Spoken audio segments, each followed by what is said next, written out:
तर एक breaking news समोर येते। अजित पवार यांच्या अस्थी मुंबईतील राष्ट्रवादीच्या प्रदेश कार्यालयामध्ये आणण्यात आलेले आहेत। सुनील तटकरे हे कार्यालयामध्ये दाखल झालेत आणि अस्थी कलश पूजनाला आता तिथे सुरुवात झालेली आहे। पार्थ पवार देखील पक्ष कार्यालयामध्ये पोहोचलेले आहेत, जिथे अस्थी कलशाचं पूजन केलं जात आहे। तिथे आता पार्थ पवार पोहोचलेले आहेत। आपण बोलूयात आपल्या प्रतिनिधी प्रणाली कापसे यांच्याशी। प्रणाली, अस्थी कलशाचं पूजन आपण बघतोय राष्ट्रवादी कार्यालयामध्ये सुरू झालंय, काय?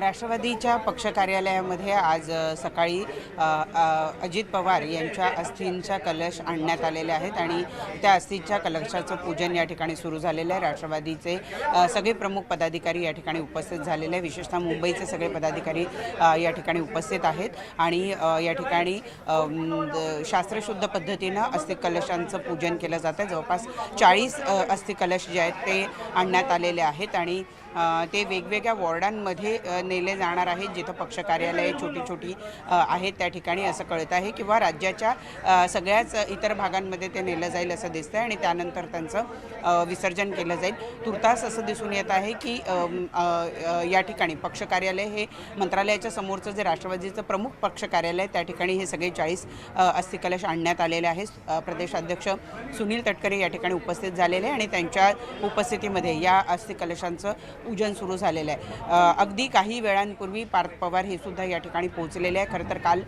शपथविधी कार्यक्रम पार पडला, त्यावेळेला पार्थ पवार या ठिकाणी दिसले नाहीत। सुनेत्रा पवार यांच्याबरोबर जय पवार आलेले होते, त्यांच्या पत्नीसुद्धा या ठिकाणी कार्यक्रमाला उपस्थित होत्या, परंतु पार्थ पवार मात्र काल बारामतीतच होते। आज ते मुंबईच्या पक्ष कार्यालयामध्ये पोहोचलेले आहे, जिथं अस्थी कलशाचं पूजन केलं जातं। निश्चितच प्रणाली, धन्यवाद माहितीसाठी।